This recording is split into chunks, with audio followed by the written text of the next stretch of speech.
ఏయ్ కాకి పిల్ల,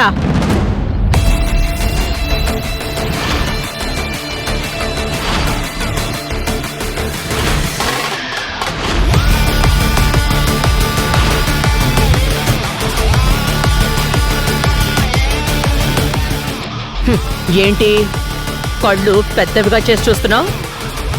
చూసింది చాలు, తల దించు. మణమ్మ గారు, నేను మీకు ముందే చెప్పాను.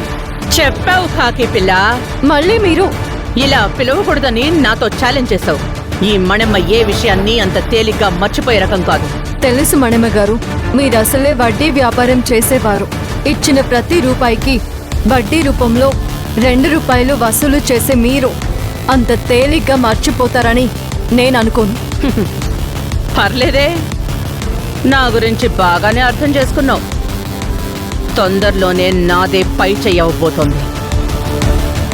నాతో నువ్వు ఛాలెంజ్ చేసావు కదా, నేను వేరు కాపురం పెడతాను, నిన్ను నీ కొడుకుని దూరం చేస్తాను, నేను వరంగల్ వెళ్తున్నాను, దమ్ముంటే ఆపుకో అని ఛాలెంజ్ చేసావు కదా. నువ్వనుకున్నది ఏది జరగదు, జరగనివ్వదు ఏ మణెమ్మ.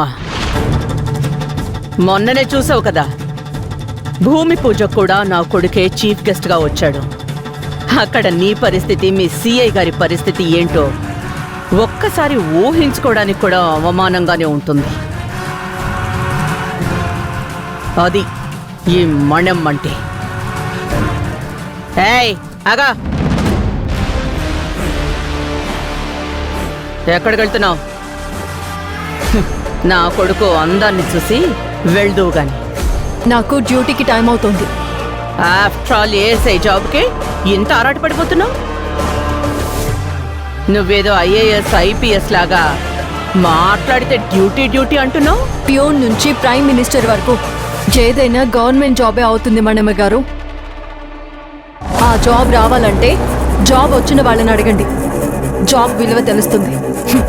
మీలాగా వడ్డీ వ్యాపారం చేస్తే ఏం తెలుస్తుంది మణమ్మ గారు? ఏంటి ఎక్కువ మాట్లాడుతున్నావు? ఎక్కువ కాదు, నిజం మాట్లాడుతున్నాను. ఒక్క విషయం గుర్తుపెట్టుకోండి మణమ్మ గారు, పడ్డవారెప్పుడు చెడ్డవారు కాదు. మీరు అంటున్నారు కదా, దానికి సరైన సమాధానం చెప్పే రోజు ఒకటి వస్తుంది. ఆ రోజు నేను మాట్లాడతాను, మీరు వినాల్సి వస్తుంది. అది కూడా ఎంతో కాలం లేదు, ముందు ముందు మీకే తెలుస్తుంది. జాగ్రత్త.